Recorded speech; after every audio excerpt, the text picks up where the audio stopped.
When thinking about what gives movies meaning, we probably think about the ways directors go about filming. We sometimes refer to them as auteurs, which, in essence, refers to a director who has strong personal vision and creative control over their films. An auteur is typically regarded as the primary creative force behind the film, responsible for its overall artistic vision and style.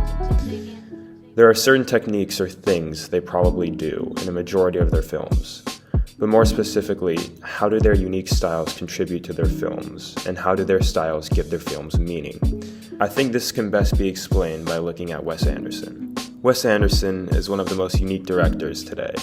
He is often known for his extensive use of vibrant colors, distinctive camera angles, and themes of grief, loss, and family.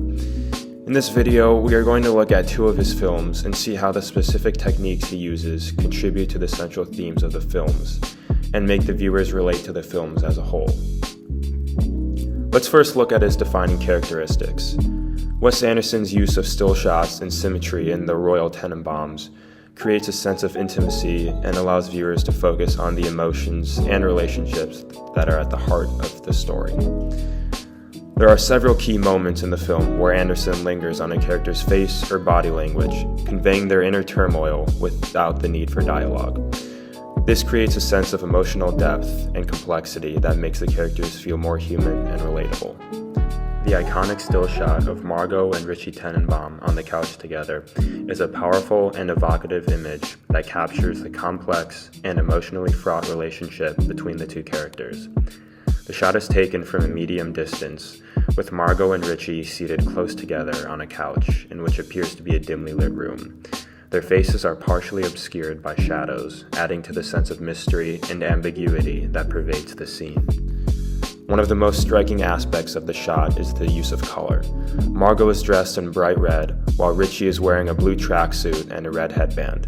These colors not only serve to distinguish the characters from each other, but also create a sense of tension and conflict between them.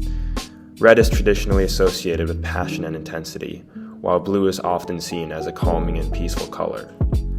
The contrast between these two colors highlights the emotional distance between Margot and Richie, and hints at the underlying tension and conflict that simmers beneath the surface of their relationship. The body language of the two characters is also significant.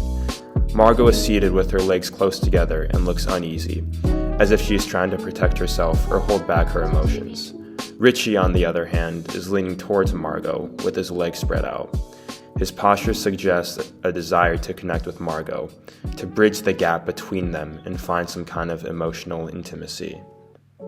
However, Margot's closed-off body language suggests that she is resistant to Richie's advances, and that there is a deep-seated emotional barrier between them that may be too difficult to overcome. Now, in summary, the still shot of Margot and Richie Tenenbaum on the couch together is a visually striking and emotionally complex image that captures the underlying tension and conflict between the two characters. Through the use of color, body language, and composition, the shot hints at the complexity and depth of their relationship, while also suggesting that there may be hidden depths and hidden emotional barriers that need to be overcome. They are so close to each other, yet couldn't be further apart emotionally. Margot knows Richie loves him, but she's married to someone else. Then later on in the film, Richie finds out just how much he didn't know about Margot, and thus proceeds to slit his wrists. He would rather die than not be with Margot, and as such, Margot realizes this, and they eventually fall in love at the end of the film. But it is through this exact moment that the viewer truly understands the beauty of this shot. There is so much to be understood from this exact moment, and it is through Wes Anderson's ability to do something like this that makes him a unique auteur. Finally, music is also a key element of The Royal Tenenbaums, with a mix of original and licensed songs that create a sense of nostalgia and longing. The use of classic rock songs like Judy is a Punk and Hey Jude creates a sense of whimsy and playfulness that is a typical aspect of Anderson's films. There is also a sense of melancholy and regret that undercuts the nostalgia. This underscores the film's themes of loss, regret, and the search for meaning and connection. Overall, Anderson's directing style and the elements we discuss contribute to the meaning and value of The Royal Tenenbaums. by creating a sense of emotional depth and complexity that elevates a story behind its surface quirks and idiosyncrasies. So how does Anderson's unique style contribute to the meaning and value of his films? At a basic level, his style creates a sense of whimsy and playfulness that draws viewers in and invites them to suspend their disbelief. However, there is also a deeper meaning to be found in his films. For example, his use of symmetry in composition can highlight the emotional connections between characters or emphasize key themes while also creating a sense of intimacy and allowing viewers to focus on the emotions and relationships that are at the heart of the story, like we saw in the still shot of Margot and Richie Tenenbaum. Also, his use of music can create a sense of nostalgia or nostalgia for a bygone era, underscoring themes of loss, regret, and longing. So now we understand how Wes Anderson's distinctive qualities convey certain themes. But now we have to understand how he does this so well and why exactly this works.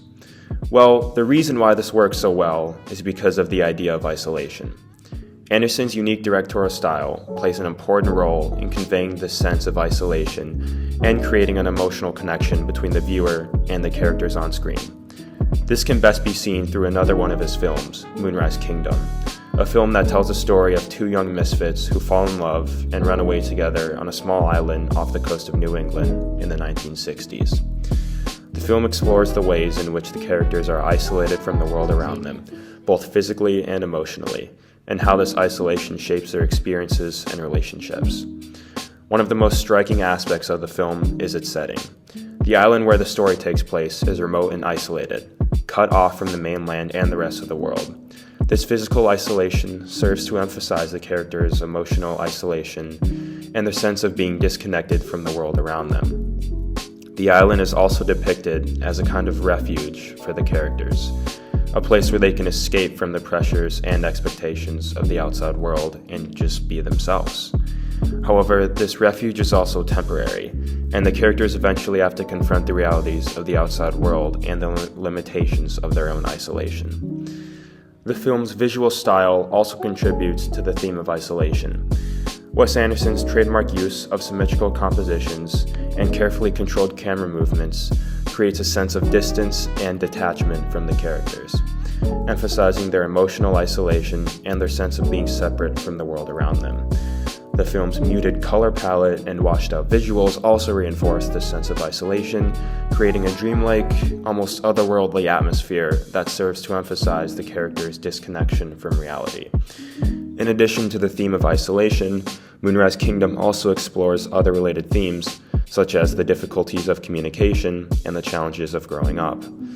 The film's young protagonists, Sam and Susie, are both struggling to find their place in the world and to connect with others, and their journey together is kind of a coming-of-age story that explores the complexities and adolescence and the challenges of growing up in a world that can be hostile and unforgiving. Overall, the theme of isolation in Moonrise Kingdom serves to underscore the emotional complexity of the film and the characters it portrays. By exploring the ways in which the characters are cut off from the world around them, the film invites us to reflect on our own experiences of isolation and disconnection, and to consider the ways in which we can connect with others and find meaning and purpose in our lives. At the same time, the film's rich visual style and complex narrative structure serve to make Moonrise Kingdom a deeply rewarding and emotionally resonant work of art that continues to captivate and inspire audiences around the world. Now, I understand all of this might have been overwhelming, but if there's anything you should take away from this video, let it be this.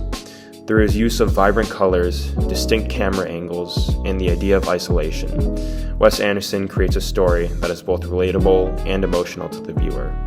And it is only through his unique characteristics and personal style that this is accomplished. Thank you.